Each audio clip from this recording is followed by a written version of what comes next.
কোন ব্যক্তির জন্য যাতে তফসিল পেছানো না হয়, কোন ব্যক্তির জন্য যাতে নির্বাচন পেছানো না হয়। রাজনৈতিক দল 10,000-এর উপরে তারা নিজেদের নেতাকর্মীদেরকে বহিষ্কার করেছে বিভিন্ন অন্যায়ের কারণে, চাঁদাবাজি, সন্ত্রাসের কারণে। তাহলে বোঝা গেল যে আপনাদের নিজেদের দলের মধ্যে আপনার শৃঙ্খলা প্রতিষ্ঠা করতে পারেন নাই। 200-র উপরে নিজেদের কর্মী, নিজেদের নেতা মারামারি করে খুন হয়েছে। তাহলে আপনারা এই খুন রাহাজানি কিভাবে বন্ধ করবেন? নিজেদের অভ্যন্তরীণ খুন রাহাজানি বন্ধ করতে পারেন না, আপনার রাষ্ট্রে খুন রাহাজানি, সন্ত্রাস, নৈরাজ্য বন্ধ করবেন? মানুষ অত বোকা না, মানুষ বুঝে। বিগত 54 বছরে যারা এই রাষ্ট্রকে ধ্বংস করেছে, যারা রাষ্ট্র ক্ষমতায় ছিল বিগত 54 বছর, প্রত্যেকটা রাজনৈতিক দল চরমভাবে ব্যর্থ হয়েছে। বিগত দিনে যারা ব্যর্থ হয়েছে, জনগণ সামনে তাদেরকে আর রাষ্ট্র ক্ষমতায় দেখতে চায় না।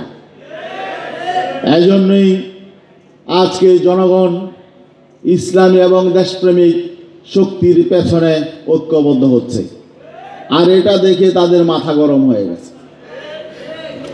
আমরা পরিষ্কার বলতে চাই, অন্তর্বর্তীকালীন সরকার ঘোষণা দিয়েছেন ফেব্রুয়ারিতে নির্বাচন হবে। ফেব্রুয়ারিতে যাতে নির্বাচন হয়, কোন অজুহাতে যাতে ফেব্রুয়ারির নির্বাচন না পেছানো হয়। আমরা বিভিন্ন কথাবার্তা শুনতে পাচ্ছি, যারা আগে দমে দমে নির্বাচনের কথা বলতো তারা এখন নির্বাচনের কথা বলে না। কারণ কি?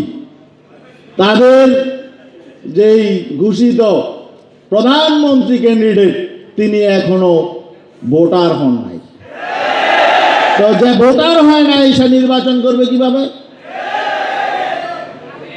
গতকালকে শুনলাম বিএনপির স্থায়ী কমিটির একজন প্রভাবশালী নেতা বললেন যে তারেক জিয়ার ভোটার হওয়ার নাকি সময় এখনো চলে যায় নাই। আর নির্বাচন কমিশন তো বলেছে তারা তফসিল দিয়ে দিবে 2-4 দিনের মধ্যে। তাহলে কিভাবে ভোটার হবে? ওনার জন্য কি আবার স্পেশাল আলাদা আইন তৈরি করা হবে? কোন ব্যক্তির জন্য যাতে তফসিল পেছানো না হয়, কোন ব্যক্তির জন্য যাতে নির্বাচন পেছানো না হয়। আমরা সঠিক সময়ে তফসিল চাই, সঠিক সময়ে নির্বাচন চাই। গোটা বাংলাদেশে নতুন করে বিভিন্ন জেলায়, প্রত্যেকটা জেলায় ডিসিএসপি নিয়োগ দেওয়া হয়েছে, বদলি করা হয়েছে, প্রত্যেক থানায় ওসি বদলি করা হয়েছে। আমরা প্রশাসনকে বলতে চাই, এখন নিরপেক্ষ সরকার ক্ষমতায় আছে, আপনারা কোনো দলের পক্ষপাতিত্ব করবেন না। আপনারা সোজা হয়ে যান, অতীত থেকে শিক্ষা গ্রহণ করুন। বিগত 3টি নির্বাচনে যা অপকর্ম হয়েছে, শুধু 3টি নির্বাচন নয়, স্বাধীনতা পরবর্তী বাংলাদেশে যারা এই রাষ্ট্র ক্ষমতায় ছিল তারা কেউই সুষ্ঠু নির্বাচন দেয় নাই, কোন দল সুষ্ঠু নির্বাচন দেয় নাই। আমরা অতীতের মতো প্রশাসনের নির্বাচন চাই না। আমরা চাই প্রশাসন রাষ্ট্রের, তারা কোনো দলের নয়। প্রত্যেক দলের প্রতি ইনসাফ বজায় রাখতে হবে, ইনসাফ বজায় রেখে নিরপেক্ষ আচরণ করতে হবে। আমরা মাঠ প্রশাসনকে বলবো, ডিসিএসপি জওয়ানকে বলবো, থানার ওসিদেরকে বলবো, আপনারা কোনো দলের প্রতি পক্ষপাতিত্ব করবেন না। কোন ডিসিএসপি ওসি যদি আমরা শুনতে পাই, আগে যা চলে গেছে, এখন যারা নতুন করে এসেছেন, আমরা যদি শুনতে পাই আপনারা কোনো পক্ষপাতিত্ব করছেন, তাদেরকে লিস্ট করা হবে এবং শুধু তাদের পানিশমেন্ট হবে না, তাদের চাকরি থেকে বরখাস্ত করার জন্য আমরা উদ্যোগ নেব ইনশাল্লাহ, এবং আগামীতে তাদেরকে চিহ্নিত করে রাখা হবে। অতএব আপনাদেরকে সতর্ক থাকতে হবে। কেউ কিন্তু ক্ষমতায় চলে যায় নাই, ক্ষমতায় কে যাবে জনগণ নির্ধারণ করবে। আমরা বিশ্বাস করি জনগণ এবার ভুল করবে না। ইসলামী এবং দেশপ্রেমিক শক্তিকে জনগণ ক্ষমতায় নিয়ে আসবে ইনশাআল্লাহ। দেশপ্রেমিক কারা? দেশপ্রেমিক যারা মানুষ হত্যা করে না, নিজেদের কর্মী হত্যা করে না, দুর্নীতি করে না। অতীতে যারা বারবার দুর্নীতিতে চ্যাম্পিয়ন হয়েছে, তাদের সামনে বাংলাদেশে নতুন দেওয়ার কিছু নাই। তারা কি দিবে? অতীতে যারা 3-4 বার ক্ষমতায় গেছে তারা কি করবে মানুষ দেখেছে, এখন মানুষ দেখছে, এখনো মানুষ দেখছে তারা কি করবে। ঠিক না?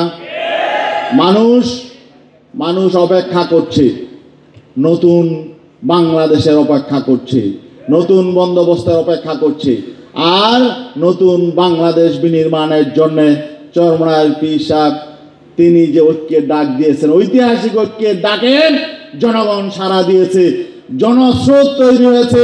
আপনারা দেখছেন আমাদের 4 দলীয় এই যে অ্যালায়েন্স, এই 4 দলীয় এই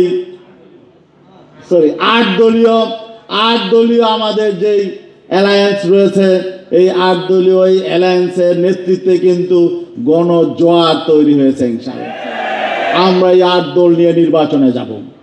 8 দলের যেখানে যে প্রার্থী থাকবে তাকেই নির্বাচিত করার জন্য আমাদের সর্বোচ্চ শক্তি ব্যয় করতে হবে। ইনশাআল্লাহ আমাদেরকে বিভ্রান্ত করার চেষ্টা করা হবে, বিভিন্নভাবে বিভ্রান্ত করার চেষ্টা করা হবে।